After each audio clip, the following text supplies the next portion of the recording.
প্রায় 14 কোটি টাকা আর্থিক তছরূপের অভিযোগে তৃণমূল নেতাকে গ্রেফতার করল পুলিশ। তৃণমূলের প্রাক্তন কৃষ্ণনগর শহর সভাপতিকে গ্রেফতার করা হয়েছে। শাসক নেতাকে গ্রেফতার করেছে কোতোয়ালি থানার পুলিশ। কালীনগর গভর্নমেন্ট সমবায় সমিতির প্রায় 14 কোটি টাকা তছরূপের অভিযোগ রয়েছে। একাধিকবার অভিযোগ উঠল, তার বিরুদ্ধে কোনো পদক্ষেপ করা হয়নি বলে অভিযোগ।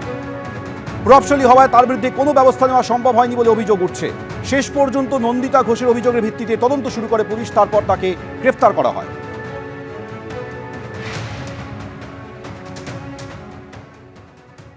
আমার বিরুদ্ধাচরণ হচ্ছে, কেস কাবাডি হচ্ছে। আমি কেস কাবাডি করেছি, যে সাহারা নিয়ে হচ্ছে সুপ্রিম কোর্টে কেস হচ্ছে।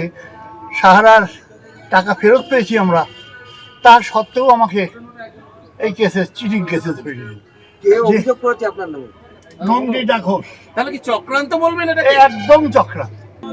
হাইকোর্টে কাল কেস ডিসমিস করে দিয়েছে, তার সত্ত্বেও আমাকে ধরে নিয়ে। কি পদে ছিলেন? আমি আগে ভাইস চেয়ারম্যান ছিলাম, ভাইস প্রেসিডেন্ট ছিলাম। এখন কি তৃণমূলে আছেন? এখনো তৃণমূলেই আছে। রাজনৈতিক চক্রান্ত রাজনৈতিক কিছুটা তো বটেই। ইতিমধ্যে অভিযুক্তকে গ্রেপ্তার করেছে পুলিশ, কিন্তু যিনি অভিযোগকারী তিনি কি বলছেন শোনো আপনাদের। আমার অভিযোগ হচ্ছে শিবনাথ চৌধুরী কালীনগর সোসাইটির 14 কোটি টাকা তছরূপ করেছে। অফিসাররা ভয় পায়, ওই জন্য অফিসাররাও কোনো ব্যবস্থা নিতে পারেনি, যার জন্য আমি হাইকোর্টে রিট করেছিলাম। এবার প্রশাসন ব্যবস্থা নিয়েছেন ওনার, এতে আমি খুব খুশি হয়েছি। হ্যাঁ, এটা কালীনগর গভর্নমেন্ট কলোনি সমবায় সমিতি।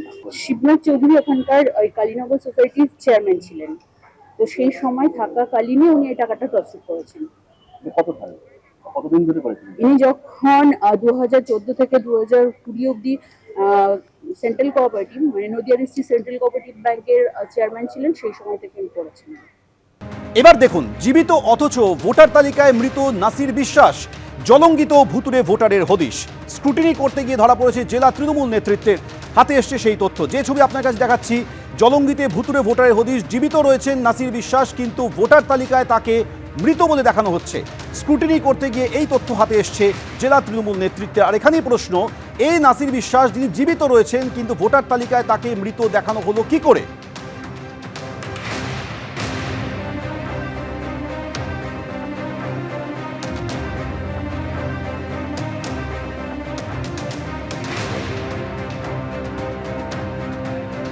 আর এবার হরিহরপাড়ায় জীবিত ব্যক্তি হয়ে গেলেন মৃত।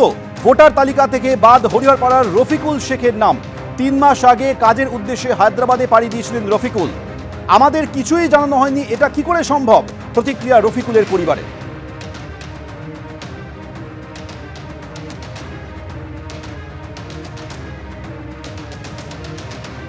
অর্থাৎ দুটি ঘটনার ছবি আপনার দেখালাম। একদিকে যখন জীবিত ব্যক্তি, তার নাম মৃত হিসেবে ভোটার লিস্টে দেখানো হচ্ছে, অন্যদিকে হরিহরপাড়ায় জীবিত ব্যক্তি তিনিও মৃত।